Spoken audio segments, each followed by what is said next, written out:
punchline to a joke. Some profound hilarity.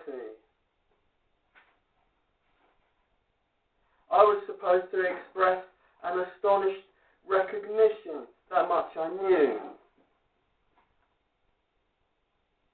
It was not a phenomenon of which I was entirely ignorant, and memory is such a tricky thing. This at least is what I told Quissa.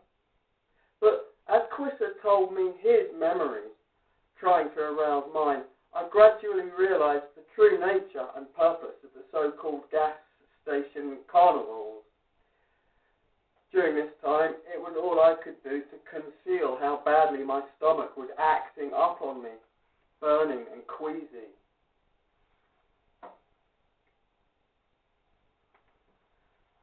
I kept telling myself, as Quissa was talking about his memories of the gas station carnivals, that I was certainly experiencing the onset of a virus, if in fact I had not been the victim of food poisoning. Quissa, nevertheless, was so caught up in his story that he seemed not to notice my agony.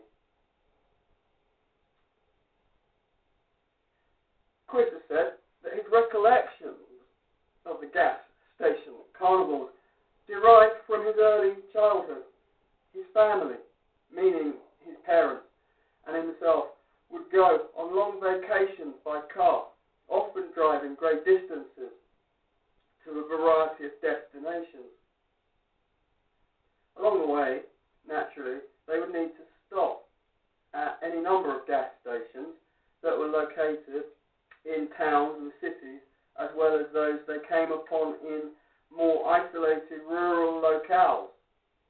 And these were the places, Quissa said, where one was most likely to discover those hybrid enterprises, which he called gas station carnivals. Quissa did not claim to know when or how these specialized carnivals or perhaps specialized gas stations came into existence, nor how widespread they might have been. His father, whom Quissa believed would be able to answer such questions, had died some years ago, while his mother was no longer mentally competent, having suffered a series of psychic catastrophes not long after the death of Quissa's father. Thus, all that remained to Quissa was the memory of these childhood excursions with his parents, during which they would find themselves in some rural area, perhaps at the crossroads of two highways, and often he said, seemed to recall around sunset, and discover in this isolated locale one of those curiosities which he described to me as gas station carnivals. They were invariably filling stations, Quissa emphasized, and not service stations which might have had facilities for extensive repairs, cars, other vehicles. There would be, in those days, 4 gas pumps at most, often only 2, and some kind of modest building which usually had so many signs and advertisements applied to its exterior that no one could say if anything actually stood beneath them. Quissa said that as a child he always took special notice of the signs that advertised chewing tobacco, and that as an adult, in his capacity as an art critic, he still found the sight of chewing tobacco packages very appealing, and he could not understand why some artists had not successfully exploited their visual and imaginative qualities. It seemed to me, as we sat that night in the Crimson Cabaret, that this chewing tobacco material was intended to lend greater credence to Quissa's story. This detail was so vivid to him. But when I asked Quissa if he recalled any particular brands of chewing tobacco being advertised at these filling stations, which had carnivals attached to them, he became slightly defensive, as if my question were intended to challenge the accuracy of his childhood recollection. He then shifted the focus of the issue that I'd raised by asserting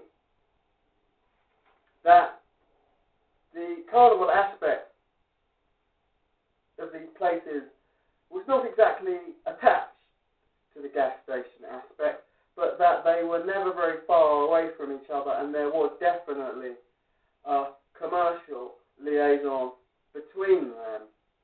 His impression, which had been instilled in him like the founding principle of a dream, was that a substantial purchase of gasoline allowed the driver and passengers of a given vehicle free access to the nearby carnival. At this point in his story, Quister became anxious to explain that these gas station carnivals were by no means elaborate, quite the opposite in fact. Situated on some empty stretch of land that stood alongside or sometimes behind a rural filling station, they consisted of only the remnants of fully fledged carnivals, the bare bones of much larger and grander entertainments. There was usually a tall arched entranceway with coloured light bulbs that provided an eerie contrast to the vast and barren landscape surrounding it, especially around sunset, which was usually, or possibly always, when Quister and his parents found themselves in one of these remote locales with colourful illuminations of a carnival entranceway, creating an effect that was both festive and sinister. But once a visitor had gained admittance to the actual grounds of the carnival, there came a moment of letdown at the thing itself. That spare assemblage of equipment that appeared to have been left behind by a travelling amusement park in the distant past. There were always only a few carnival rides, Quister said, and these were very seldom in actual operation. He supposed that at some time they had been in functioning order, probably when they were first installed as an annex to the gas station. But this period, he speculated, could not have lasted long, no doubt. At the earliest sign of malfunction, each of the rides had been shut down. Quister said that he himself had never ridden on a single ride at a gas station carnival, although he insisted that his father once allowed him to sit atop the wooden horse of a merry-go-round. It was a miniature merry-go-round, Quister told me, as if that gave his recollected experience an aura of meaning or substance. All the rides, it seemed, were miniature, he asserted, small-scale versions of carnival rides he had elsewhere known and had actually ridden upon. Besides the miniature merry-go-round, which never moved an inch, and always stood dark and silent in a remote rural landscape, there would be a miniature Ferris wheel, no taller than a bungalow-style house, Quister said, and sometimes a miniature tilt-a-whirl, or a miniature roller coaster.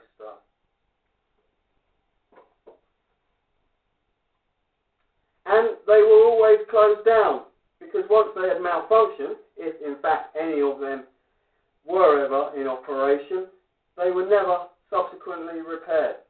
Possibly they never could be repaired, Quisser thought, given the antiquated parts and mechanisms of these miniature carnival rides. Yet there was a single, quite crucial amusement that one could almost always expect to find open to the public, or at least to those who had paid for the requisite amount of gasoline and who were therefore admitted to pass through the brightly lit entranceway upon which the word Carnival was emblazoned in coloured lights against a vast and haunting sky at sundown somewhere out in a rural wasteland. Quisser posed to me a question. How could a place advertise itself as a carnival, even a gas station carnival, if it did not include that most vital carnivalesque feature, a sideshow?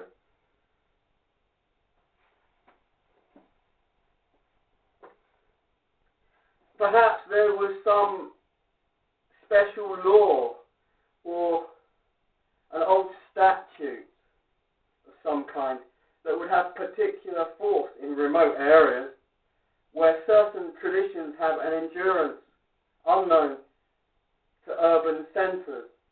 This would account for the fact that, except under extraordinary circumstances such as extremely dangerously bad weather,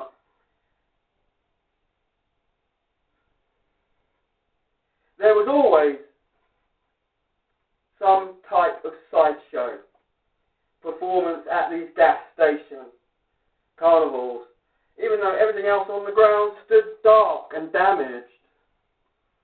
Of course, these sideshows, as Quisser described them, were not terribly sophisticated,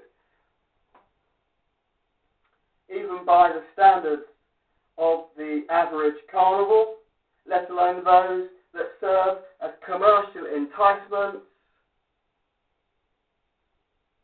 for some out-of-the-way gas station. Those would be only a single sideshow attraction at a given site. And outwardly, they each presented the same image to the carnival goer. A small tent of torn and filthy canvas. At some point along the perimeter of the tent would be a loose flap of material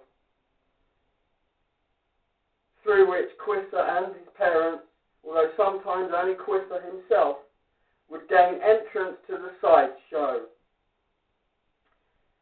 Inside the tent were a few wooden benches that had sunk a little bit into the hard dirt beneath them, and some distance away a small stage area that was raised perhaps just a foot above ground level. Illumination was provided by two ordinary floor lamps, one on either side of the stage, that were without lampshades or covering of any kind, so that their bare light bulbs burned and cast harsh shadows throughout the interior of the tent. Quisser said that he always noticed the frayed electrical cords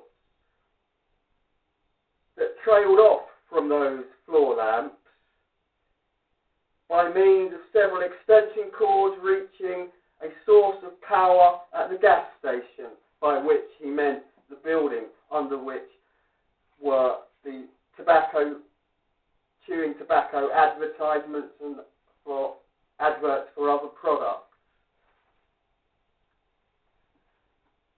When visitors to a gas station carnival entered the sideshow tent and took their places on one of the benches in front of the stage, They were not usually alerted to the nature of the performance or spectacle that they were about to witness.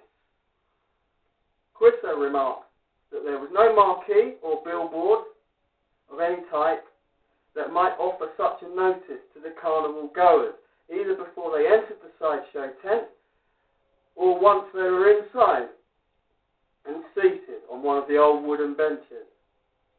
However, with one important exception, each of the performances or spectacles was much the same rigmarole.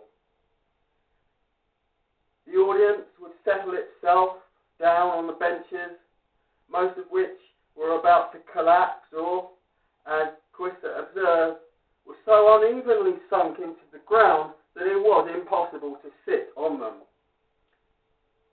And the show would begin. The attractions varied from sideshow to sideshow, and Quisser said he was unable to remember all of the ones he had seen. He did recall what he described as the human spider. This was a very brief spectacle, during which someone in a clumsy costume scuttled from one side of the stage to the other and then back again, exiting through a flap in the tent. The person wearing the costume, Quisser added, was presumably the attendant who pumped gas, washed windows, and performed various services around the filling station. In many sideshow performances, such as that of the hypnotist, Quisser remembered that a gas station attendant's uniform, greasy grey or blue coveralls, was quite visible beneath the performer's stage clothes.